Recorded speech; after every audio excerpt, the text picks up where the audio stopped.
What's up, guys? I'm back after so very long. I have returned, bringing you another video after so long. And tonight, I will be listening to you, dear viewers. What if Zuko Midoriya was Dust Sands?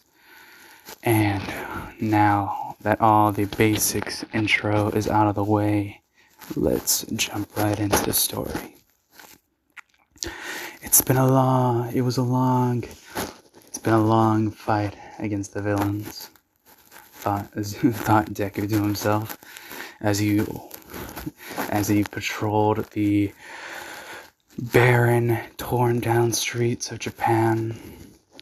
He left UA many weeks ago, fighting assassin after assassin, old foes like Muscular and newer like Lady Nagat.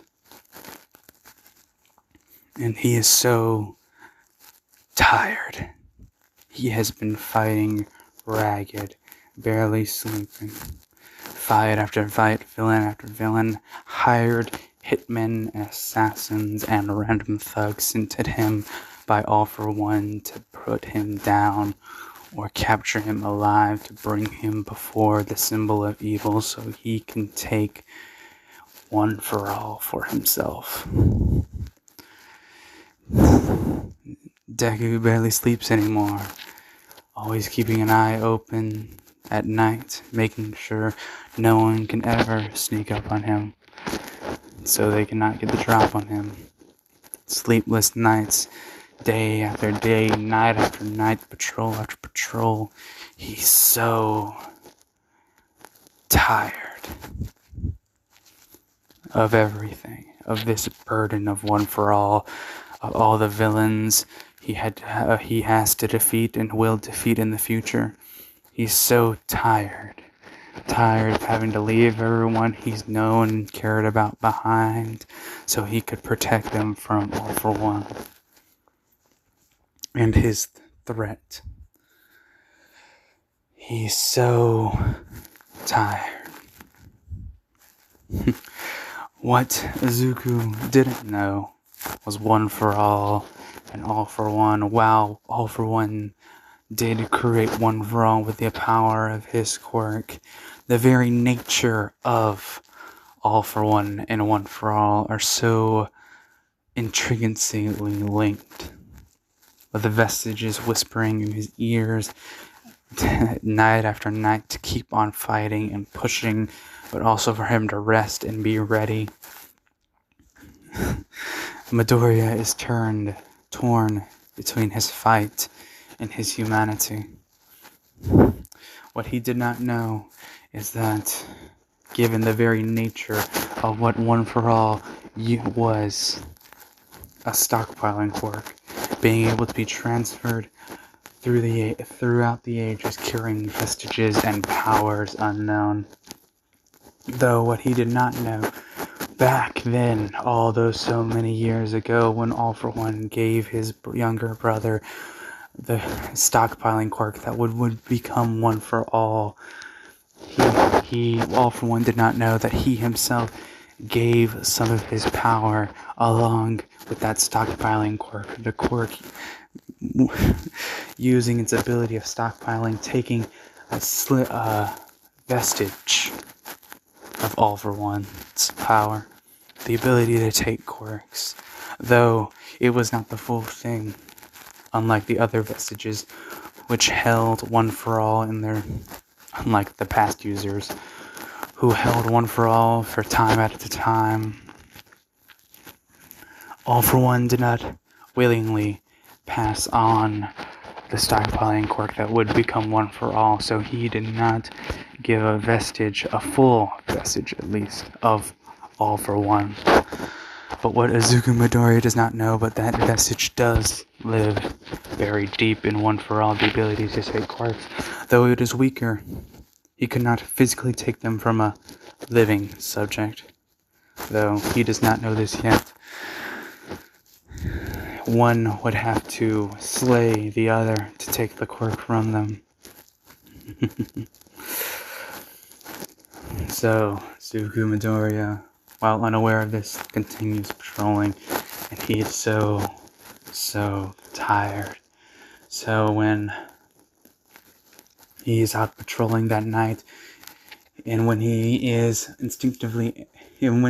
ambushed by a villain with a flame quirk, his hands burning with purple fire as he rushed towards Zuko Midoriya. He reacted out of instinct, no longer holding back, as he snapped for that brief a second and punched harder than he should have, and he could only look on in shock as the villain's chest was caved in with the force of his punch. He only realized then, only a second too late, of what he had done, and his eyes widened in horror as he watched the man's body fly dozens of feet away from him, landing into a ruined wall of a building. As he snapped back to his senses, he rushed towards the man to see if he was somehow still alive, but as he checked the pulse of the man, pressing his hands across his neck, he had realized he had died, that he had taken a life, not in heroics, he had taken a life in general, not in the name of some public good or some kind of necessary. He took it senselessly and wrathfully, though he felt something different, as if something new had been added on. For what Zuko Midoriya did not know this at the time, the vestige of All For One lingering deep inside One For All sparked to life as he snuffed the life out of this nobody villain. And as Zuko Midoriya looked down at his hands, as they began to spark and flare with the flames of the villain that he had just killed, his eyes widened in horror, in shock, in everything, in emotions undescribable. And he wept, for he had truly crossed a line that he could no longer cross back. He had taken a life not in heroic, but in selfishness, not selflessness. And so as he cried and mourned and raged, the flames raged ever hotter, their purple flames dousing the area in their purplish glow, burning the body of the villain and all that surrounded him. Concrete melted away as the metal rebar glowed orange with the heat from the flames. And Midoriya wept and wept. It was only hours later that he finally stopped as the flames extinguished, and he was able to keep a steady mind. As he rose from his mourning, he felt a sudden urge to do more, take more. But it wasn't his, or were they? Was it him?